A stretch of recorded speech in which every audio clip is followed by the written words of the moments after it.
book for doing maintenance, or should you do what the dealership or shop recommends that you do? So this is a question I get in some form or another all the time. Hey, when should I change my spark plugs? When should I do an oil change? What about an air filter? For me, I like to use the owner's book as a guide for maintenance. Let's take oil changes, for example. Most modern cars, VW, Audi, German cars, some are even longer, are 10,000 mile intervals.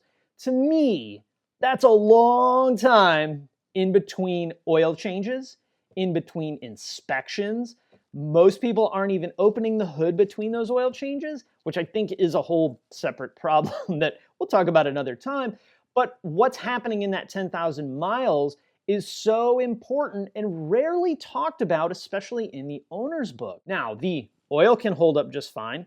The good quality filter can hold up just fine. But what if that car burns, I don't know, 0.2 liters of fuel every 1,000 miles? Well within the acceptable amount, but over 10K, that's a lot of oil that is now not in your engine. That's something we really need to consider. On the flip side, brand new car, no issues, never had a problem. 10,000 mile oil changes can be just fine. Oh, and when it comes to engine oil, I think everybody worries way more about it than they really need to, especially on stock cars. Get the kind of oil that your owner's book says, and that's what your engine's designed to run on. You could do your own testing, and I think that's great, but for the majority of everyone out there listening, watching, just do what the owner's book says when it comes to buying the correct oil. What about other jobs? Air filter, pollen filter, fuel filter. A lot of gas fuel filters don't even have an interval, which is crazy, right? It's a filter. It's designed to collect stuff. At some point, it's going to collect all the stuff that it can and impact performance. Let's take this very easy approach, especially easy things. Air filter, pollen filter, we'll start with those. All you have to do is take it out and look at it.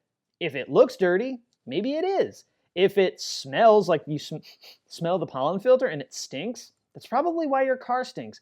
Go ahead and throw a new one in. Whether that's been in there 6 months, whether that's been in there 2 years, which I think is the interval in most VWs anyway, or whether it's been in there 10 years and is super disgusting, because I can only imagine that would probably be super disgusting. That one I would just go ahead and replace. But if at 1.5 years you pull it out, there's no debris in it, it doesn't smell, the filter looks fine, there's no harm in putting that back in, documenting that you checked it, and check it again in another 6 months. There are some things like brake fluid, which most manufacturers require every 2 years.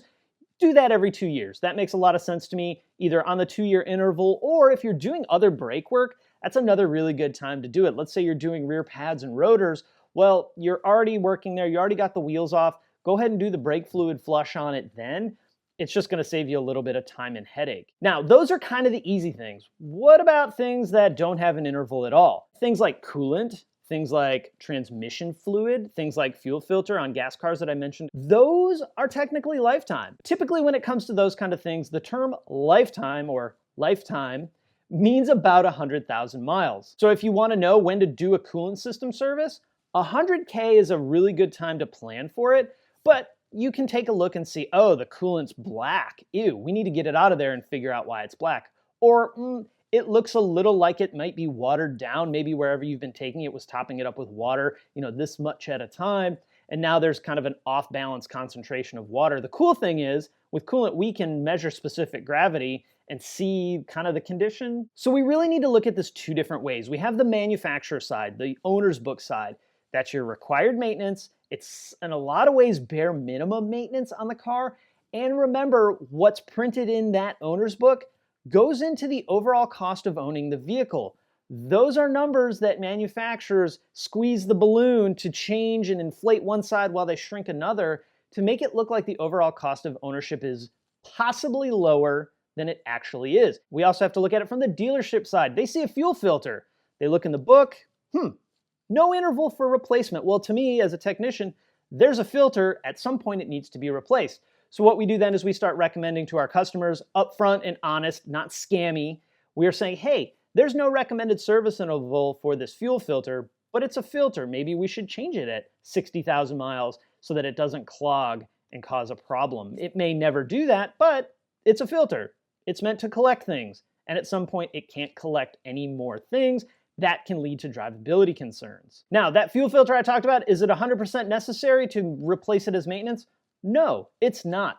But I'll tell you what it will be. It'll be cheaper to do it as maintenance Then if you have to bring your car to me because it's not running right, I charge you a diagnostic fee. I run some tests. I find that your fuel pressure is low. I track that fuel pressure all the way back to the tank. I find that it's good coming into the filter and bad coming out. Well, I know my filter is the clog spot.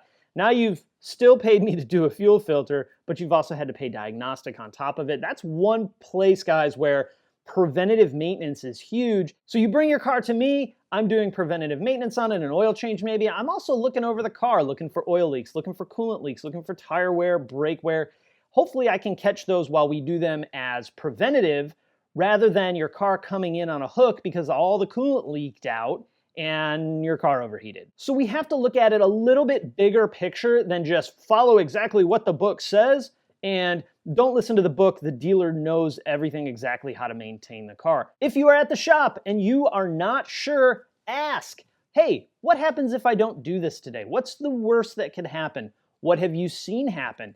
Is that common on my car? Those are the type of questions that you really want to start asking your advisor or your mechanic about when you're doing jobs, anything really, when it comes to maintenance or repair. What happens if I don't fix it, right? A flat tire is easy. Your tire's not round, right? You can't really drive your car. A seepage from a boost hose, a seepage of oil from a boost hose, or a slight seepage of coolant, what's the ramification? Well, maybe nothing today, but in 2 months, that could be a gully washer. You never really know. So here's the question of the day. What do you do? Follow the owner's book? Do your own thing? Don't do your oil changes every 3,000 miles because I do think that's a little bit excessive. For me, I change the oil on the Passat every 4, the R32 every 5, and well, I need to change the oil on the Mark III. All right, guys, questions or comments, drop them down below. Like the video, hit that thumbs up button. Don't forget to subscribe. You can follow me on all the social channels. They're linked down below. Also, recommended tools are also linked down below if you ever want to check that out. Thank you guys so much for watching, and I will see you next time.